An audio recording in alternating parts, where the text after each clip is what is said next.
Greetings, Universus Players. The Prodigal Son has returned. This time, I am bringing you the conclusion in my Chrome Rare Primer series with none other than Dabi III.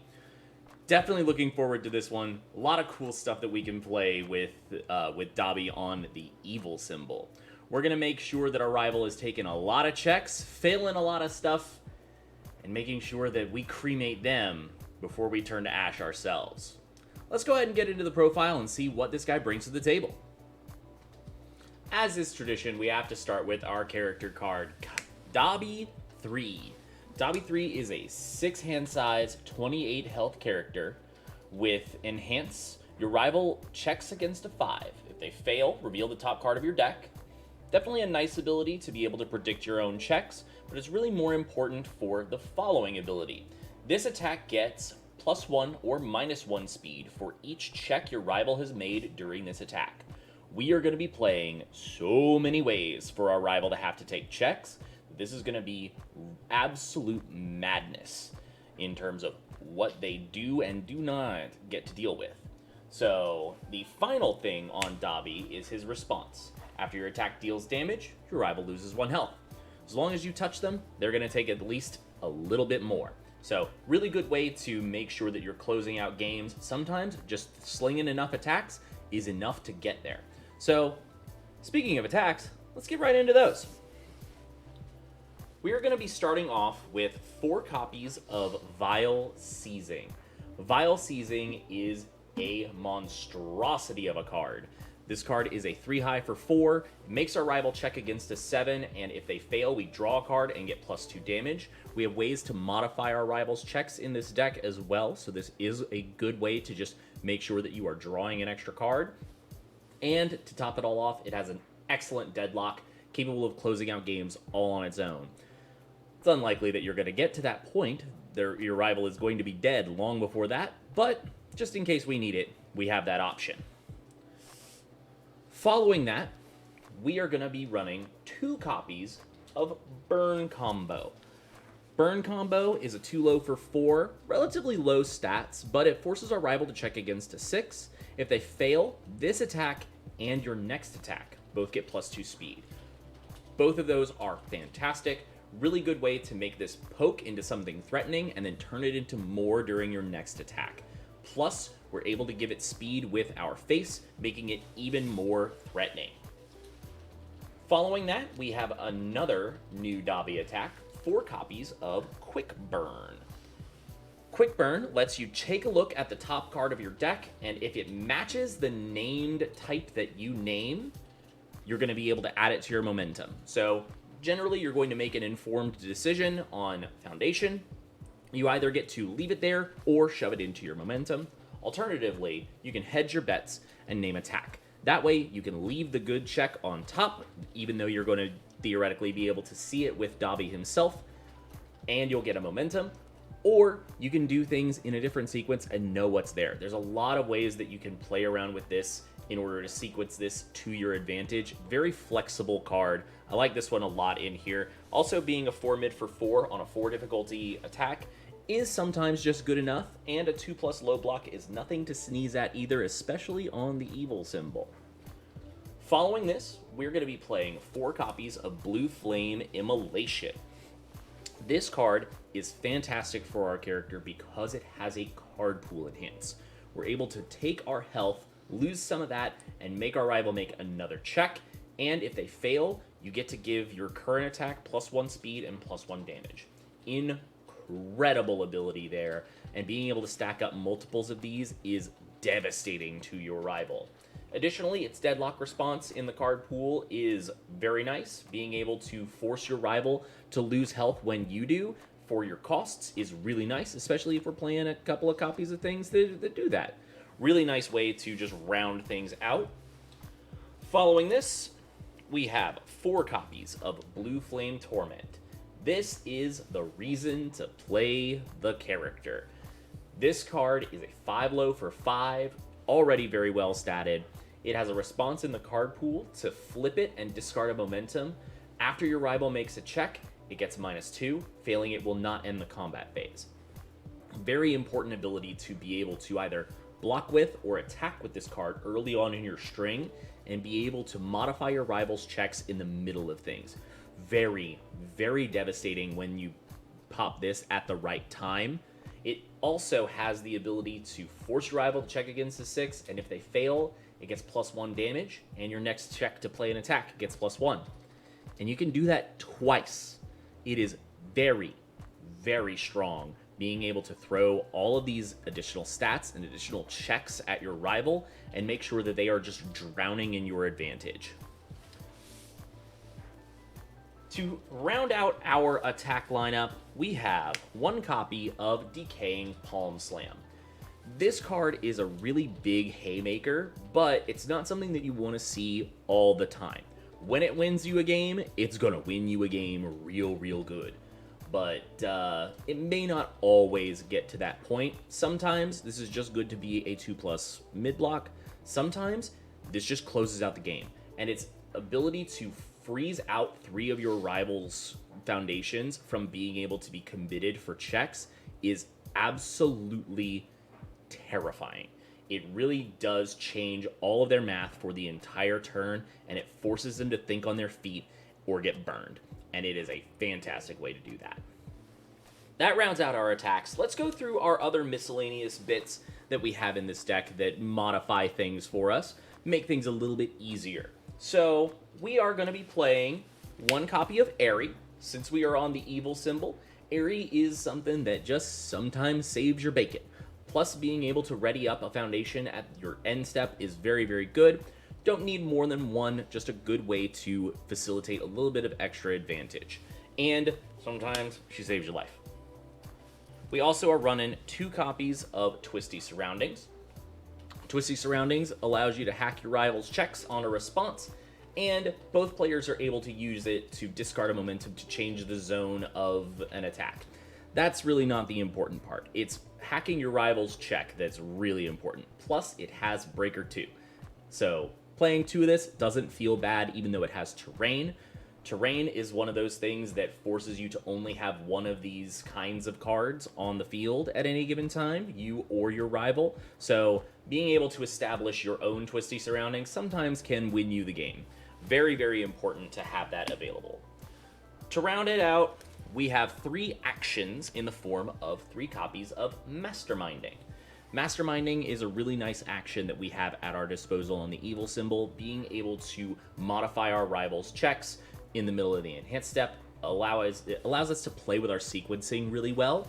Additionally, it does just have the ability to get you a momentum out of nowhere. It can't be discarded for costs, but it is something that matters for some things, and it's really nice to have this available to us. Plus, 2+ low block is a premium in the evil symbol, so gotta have a little bit of that available to us.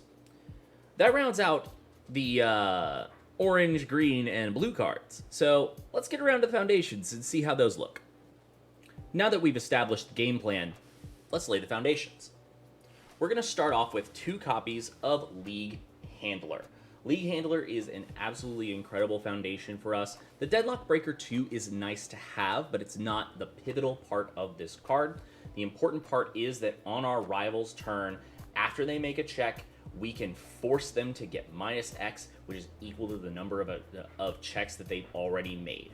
It won't cause them to end the combat phase, but this can be game breaking on its own. Being able to just take your rival's key attack that was coming in for lethal and go, here, have -4, -5, -6, whatever amount it happens to be, and just take that completely off the table. Very nice ability. It is the fact that it is unique is the reason that we're only playing 2. We're only able to establish this 1 at a time, but the remove cost makes it viable to have multiples. Really like this card in pretty much anything that forces your rival to make checks. The evil symbol is very good at that nowadays.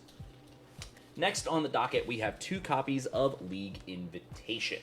This is another card that messes with our rival's checks. We're able to commit it for that, and we can flip it while committed in order to force our rival to check against a 7. If they fail it, we're either going to commit their best piece, or they're going to have committed foundations in order to not allow us to do that. Very important card to the game plan as a whole, but it's It's so strong in the moment. Very, very good to have available to us at any given time in the game.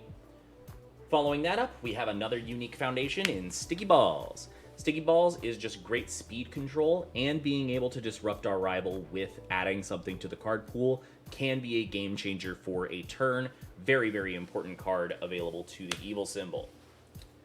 Next, we're going to talk about a new addition to the evil symbol that's really, really important. Been very pivotal in every game that I have seen it, and that is 2 copies of Defending Pageant Queen. This card is fantastic on all of its symbols. I expect to see it played all over the place. Reduce this attack speed to 1. Simple, but effective. Very, very good way to make sure that we are safe from our rivals' attacks, and if we really need to get desperate with it, we can use this and then Dabi in order to make sure that speed is negative and make our check way easier, just in case we need it. Very, very good ability on this card. Next, we have 4 copies of Cooperation Offer. This is definitely a theme that you're going to see here, and that is speed control, because that is something that Evil has lacked up until this point. So now we get to play a whole ton of it between our character and the cards in our deck. Cooperation Offer just allows us to continue that trend. The second part of this is really not important to this deck. It is just the flip cost to return something to its printed zone and reduce its speed. Very, very good card to have available in general, and especially so in this deck when you capitalize on speed reduction to the level that we're able to block things exceptionally well and make sure that we survive and our rival doesn't. Next, we have 3 copies of Mastermind's Apprentice. This is another way for us to get more checks out there and keep ourselves out of deadlock. Very, very good card.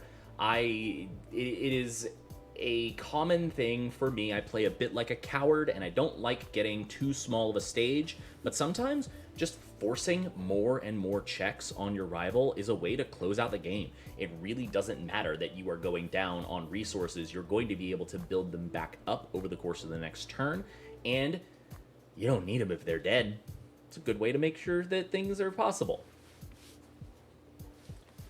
Following that, we have 3 copies of the blanket answer to pretty much anything that we need gone, and that is Apathetic.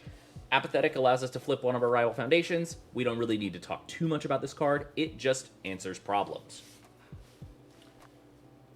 Next, we have yet another new addition from Jetburn, that being Defying Fate. Yet another good piece of speed reduction, and it is a way for us to get momentum if our rival is reducing our health. If we encounter a strategy like our own, where reducing our rival's health through alternative means is a factor, this can be very beneficial for us to set up something like a Decaying Palm Slam or something with Powerful in order to make sure that we really make good on our threats. Following this, we have 3 copies of No Remorse. This is another way that we can draw extra cards over the course of the turn rather than just relying on Vile Seizing. Once our rival has made 3 or more checks this turn, we can flip this to draw a card. Really, really nice way to just add a little bit more fuel to the fire. Speaking of fire, we have 4 copies of Fiery Confrontation. Fiery Confrontation is yet another fantastic addition from Jetburn. This one allows us to respond to hack our rivals' checks and make sure that things are way harder for them to get through on us. Very good card. Love this addition from Jetburn. Really fantastic way to add things to our pile. Following up, we have 4 copies of Quick to Act, one of my personal favorites from the Endeavor deck.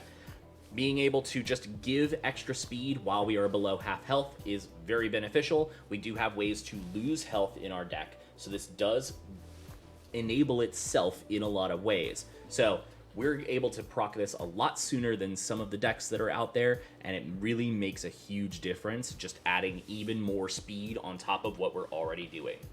And speaking of speed control in the opposite direction, we have 4 copies of Surviving the Final.